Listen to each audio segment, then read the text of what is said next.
Welcome to the end of year feast, everybody. We are in the last chapter of Harry Potter and the Sorcerer's Stone, chapter 17, and I have just been pumped all week to film this. As you can see, I am decked out. This is my college graduation robe, or my Hogwarts robe. Got some Ravenclaw in the picture today because I did find one of my Ravenclaw t-shirts. We've got the rant stick, the wand here, and also, before I show you this, I want to let you know what I'm drinking because it does look like something else. It is called Queen Catherine tea, and it's just like a bunch of black teas that also has some milk in it, but this is what I've got for my end of year feast drink today. It really is tea. It kind of looks like butterbeer a little bit in the movies without the whipped cream on top, but pretty yummy. So welcome to Muggles and Mocha. If you are new here, you have arrived just in time for us to finish the first Harry Potter book.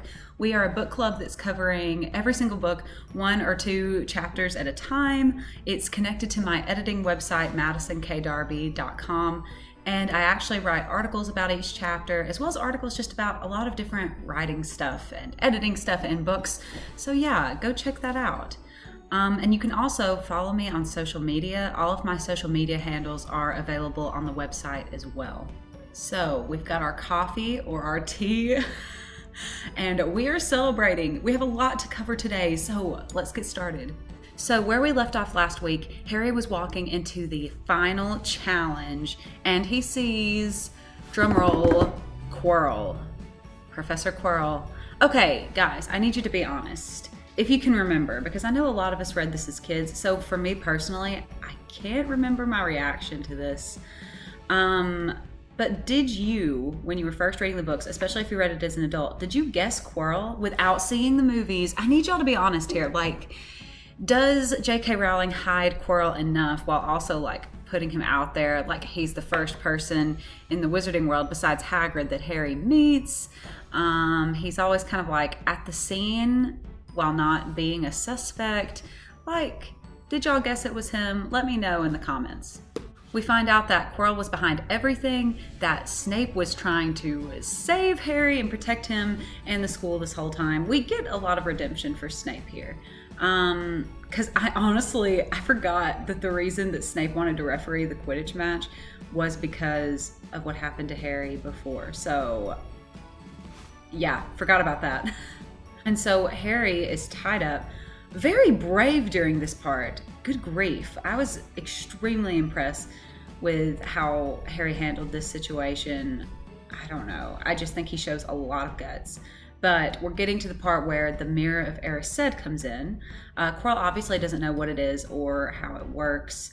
And Harry doesn't want Quirrell to have any time to find it. So we do find out a little bit about Quirrell through Harry's questioning and what's been going on throughout the year. We find out some about Quirrell and Voldemort's relationship, which is horrible. It sounds like torture.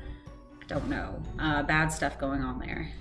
Then Harry looks in the mirror, as we know, and he sees the most awesome trick of all. So because he is looking for the stone, and Dumbledore explains this later, but we're going to go ahead and talk about it now. Because Harry wants to receive the stone and protect it rather than use it, he is able to magically get it. It's part of whatever charm, spell, I don't know, whatever Dumbledore put on this mirror. And gosh, I've said this before, but this trick is just transcendent. What an awesome defense system. But also, I stand by what I said earlier. I don't think we necessarily needed all the other challenges. Obviously, they make a good book, and I guess they would slow the person down before they even got to the main event. But honestly, no one would have been able to get it, I don't think. I just think it's a very, very awesome challenge and makes the rest of them obsolete in the presence of its wonderfulness. Then we find out the horrible truth. that Voldemort is on the back of Quirrell's head and has been for the entire school year. So they are, in essence, like sharing a body while also being sustained by unicorn blood. As Voldemort says, that's kind of like the only way he can exist at the moment. And the purpose of him coming after the Sorcerer's Stone is that he wants to be able to create a new body for himself, which would be bad, as we find out. And he suspects that Harry is lying, which he is. Harry has the Sorcerer's Stone at this point, and this is where Quirrell tries to grab him but is burned. And we're going to be talking more about that in a second. That's going to be like the majority of this video is talking about all the questions that Harry asks Dumbledore in the next chapter. What's going on with Lily's sacrifice? Oh my gosh, it's going to get real, guys. So after Harry passes out after this horrible experience, he wakes up in the hospital wing with Albus Dumbledore, and we're about to get a Dumbledore talk, which I've already said this before, but they're some of my favorite parts of the book, because we just learn so much about like what's going on behind the scenes, and you know, all the stuff that Harry's going through, like the meaning behind it, and you just learn a lot of secrets, even though, as we see, Dumbledore does hold back a lot. But let's cut him some slack. Like, Harry's a kid. I understand, kind of. I don't know. We'll get to it, okay? First, we find out that Dumbledore is the one who rescued him. Thank goodness. Don't know why he even left. But also, the stone has been destroyed. So there you go. Nicholas Flamel agreed that that was okay. So that takes care of that problem.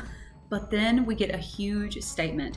Harry is about to ask some questions, which means we're going to get some answers, hopefully.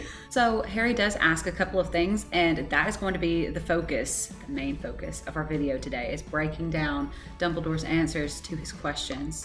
So first, he asks a question that Dumbledore can't ask, although it is technically the only one he refuses to answer, so that's nice. He asks him why Voldemort wanted to kill him in the first place. And even though Dumbledore doesn't answer, this question in itself is really important, because it's the first time that Harry's realized that Voldemort came to his house all those years ago with the purpose of killing him.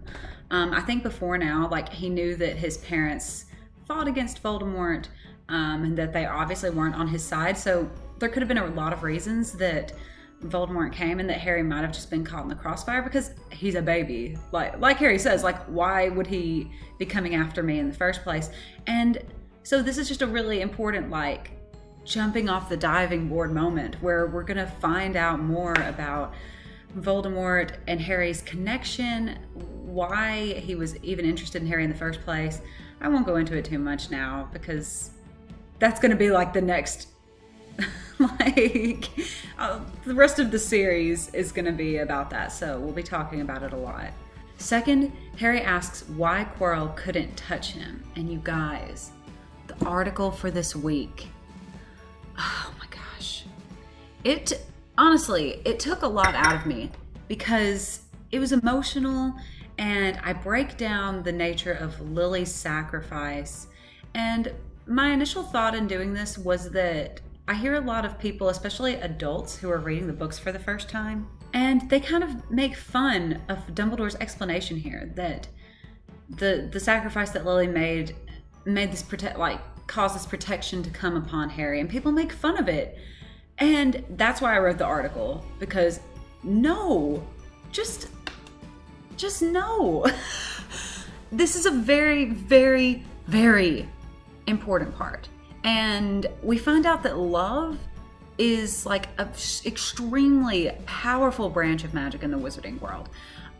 It's studied in the Department of Mysteries. If you remember, when Harry and the gang are going around and they're trying to get in the different doors, Harry has this knife that like unlocks all the doors, and he tries to use it on one and it melts the knife. And Dumbledore tells him later that that is the room in the Department of Mysteries where they're discovering the type of magic that Lily used to protect him. The magic of love, okay? Like, it's not just fairy, like, oh, we love each other. No, it is a very, sorry, I'm getting passionate about this. It is a very, powerful branch of magic, which is basically what it comes down to. The nature of Lily's sacrifice, dying when she didn't have to, caused like an extremely powerful counter curse to fall on Harry, which is the reason that Quirrell could not touch him, because he and Voldemort were kind of one being at that point. And so it keeps that individual away from the intended victim. So, like, here's a question I was thinking of when I was reading this chapter.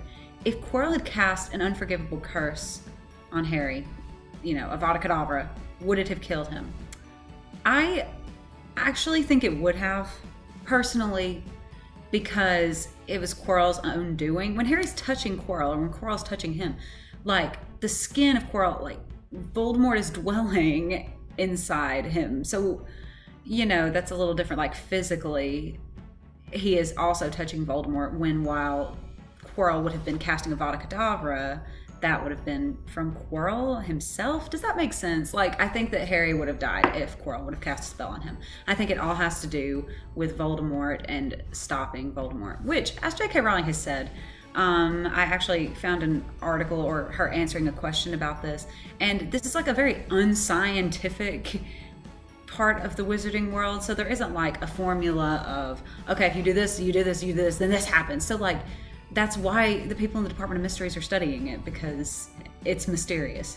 So I won't talk too much more about this because, as I said, it's in the article. Go read the article. Like, I just had such a good time writing it, guys. Like, even though I say it took a lot out of me, I did feel very emotional because you have to research hard topics like death and what people have dealt with in the wizarding world when it comes to that. And I actually also read chapter 35 of the 7th Harry Potter book, which is like the last big Dumbledore talk in King's Cross Station. I don't know, wherever they are, the land between the worlds, I don't know.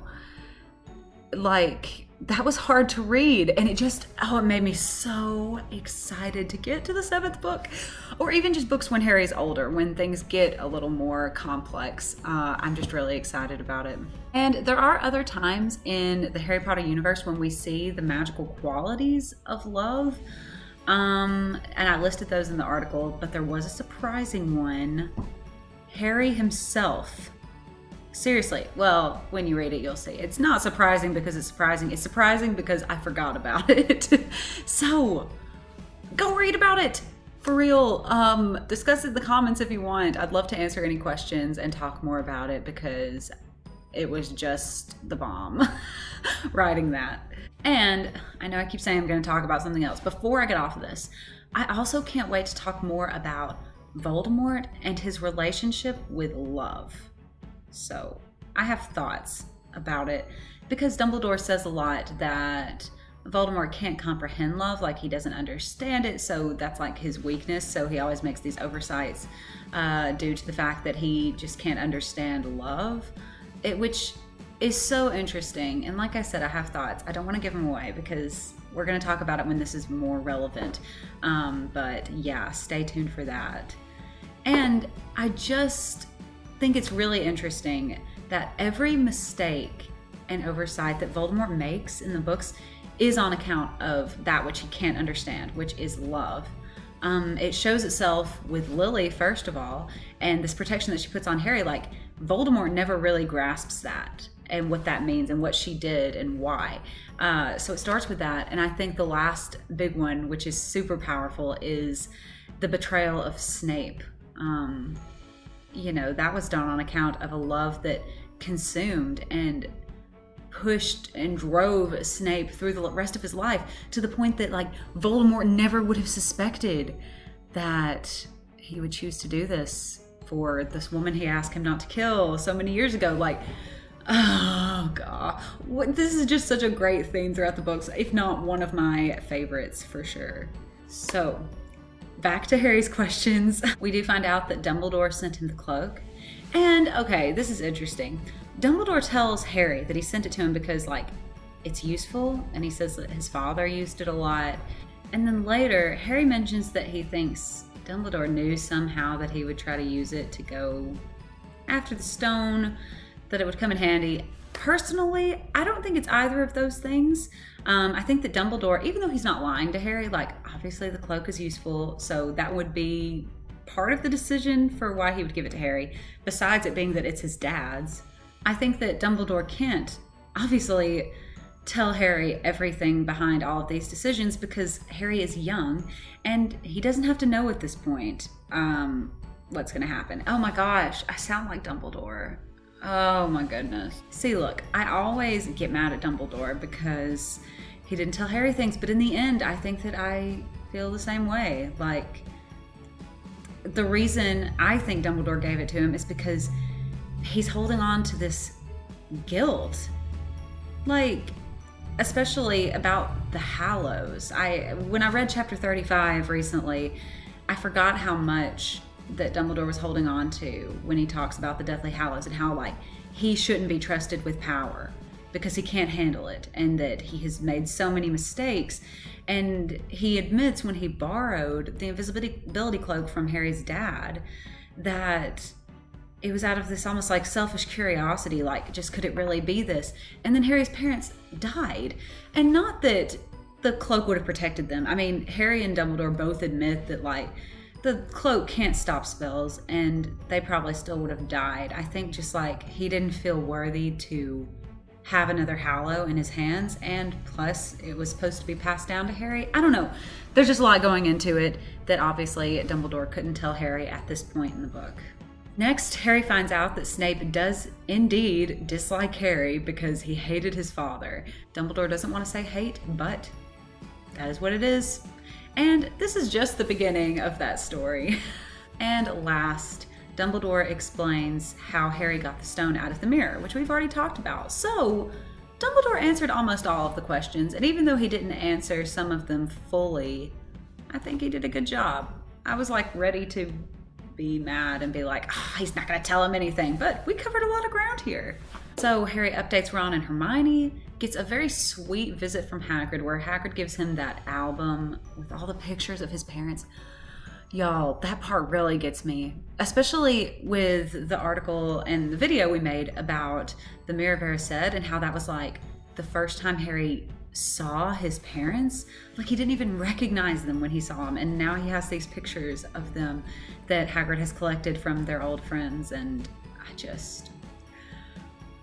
Maybe the most thoughtful action in the entire book series is happening right here. And now we have the feast. And look, I have drunk a bit of this. We know at first that Gryffindor gets stomped. And then Dumbledore begins awarding his points to Harry, Ron, Hermione, and Neville. And like I said last video, I think Neville deserved these points. It's hard to stand up to your friends. I think it's way harder to stand up to your friends than your enemies. So yeah, I think that Neville deserved this. And Dumbledore just like, it's kind of mean what he did to Slytherin, like having them beat them by 10 points. I don't know.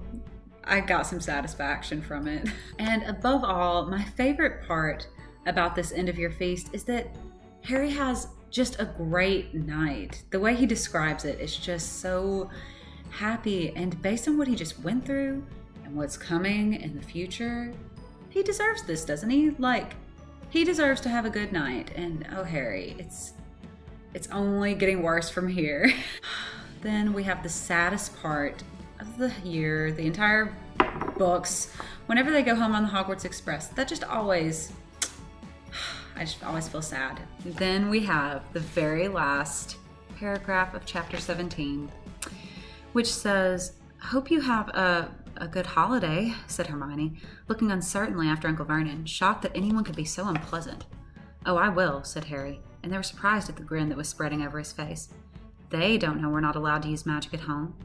I'm going to have a lot of fun with Dudley this summer." So, happy little ending to Harry Potter and the Sorcerer's Stone! And we're done! Like, we are done. I can't believe it. Wow. Next week, we're jumping into book 2. And I don't have it on me right now. I've got to go find it because I'm going to be spending this weekend reading through the first couple of chapters and getting ready for the articles and videos that we're going to be making for this. And I just can't wait to keep going. Thanks so much for joining today. If you like this and want to keep it going, please like this video and subscribe to my YouTube channel so you can keep up with it.